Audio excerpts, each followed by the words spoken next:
Today I messed up by being seduced by crepes. To avoid any suspicions, avoiding age and assuming gender neutral as my partner browses here a ton as a warning. But the problem arises around 7 a.m. I usually arise earlier than my partner, about 3 hours earlier on average. It's nothing special, but every now and then I cannot go to bed because I get super hungry. It's as if I'm trying not to think about food and going back to bed, but my stomach grumbles and I cannot shamefully acknowledge I am hungry. Usually I try to make a sandwich quietly, something small.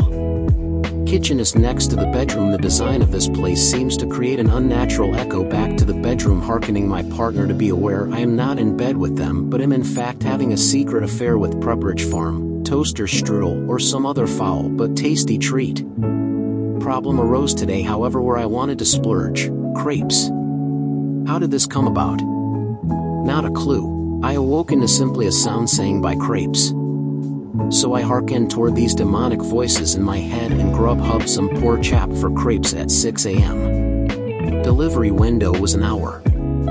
Fast forward to handoff time. The driver, Karen, who happened to be a male in their 40s, which was unexpected but possibly a foreshadow of a morning filled with oddities, handed off my food to me as I, being an individual of culture, was browsing Reddit during the wait time. I thought I had sneakily re-emerged to no one the wiser, but, alas, it was all in vain. As I opened the first box of food, exposing a seductive crepe slathered in a sticky cream covering, beckoning me to eat them, I hear it, my partner asking where I was.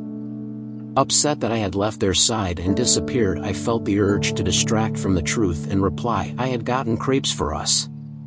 Yes, as I thought, surely this vixen of breakfast could also allure my partner, but unfortunately their charm was lacking. My partner immediately arose from their slumber, asking why did I go outside for a while if I was just getting the food.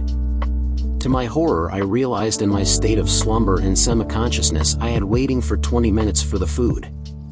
An anomaly from my prior habits of ordering food, and, had I indeed ordered Grubhub, I would have a tracker. Defeated, I fessed up as if a child caught red-handed with their hands inside a cookie jar and simply gasped the plain truth of it all. I simply wake up far earlier than them and I get very hungry and have gotten tired of waiting for them to wake up over the years together and decided to splurge today. Instead, I'd quietly eating something in the kitchen.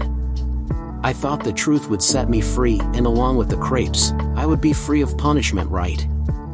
No, the error of my ways was yet to unfold. My partner looked at me as if examining a Rubik's Cube and uttered, "You idiot, why don't you just get food instead of staying hungry and say so?"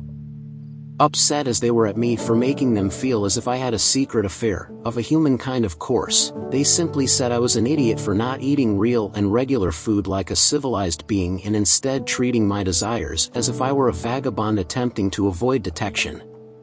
Worse yet, they knew I would get up and conduct such silent forays, but were uncertain as to what I was doing so quietly in the kitchen, more so when sounds of delight and ecstasy were clearly audible. Oh, how accursed was I that night for allowing the carnal temptation of Nutella to overtake my better sensibilities and cry out in subtle climax without noticing. But laid bare was the truth and the fuck up, as the layperson convention goes, in an attempt to maintain stealth and imagine myself as if I were a feudal Japanese ninja. I had only excavated an image of being a potential pornographic snob wanting to see others in their birthday suit, using the secret cover of the early morning hours to hide the act and any personal misdeeds that I may do while watching such graphic content. So thus, as I write this post while enjoying some crepes, I have learned that it is okay to be hungry and simply be human and eat, and not to worry about my desire to be the breakfast version of Solid Snake, as pretending that I need to do so in secret only warrants the suspicion of cheating. However, I may have truly also effed up, as in the course of writing this I had eaten the last of the Pepperidge Farm white chocolate macadamia cookies and must pray the evil deed goes unnoticed.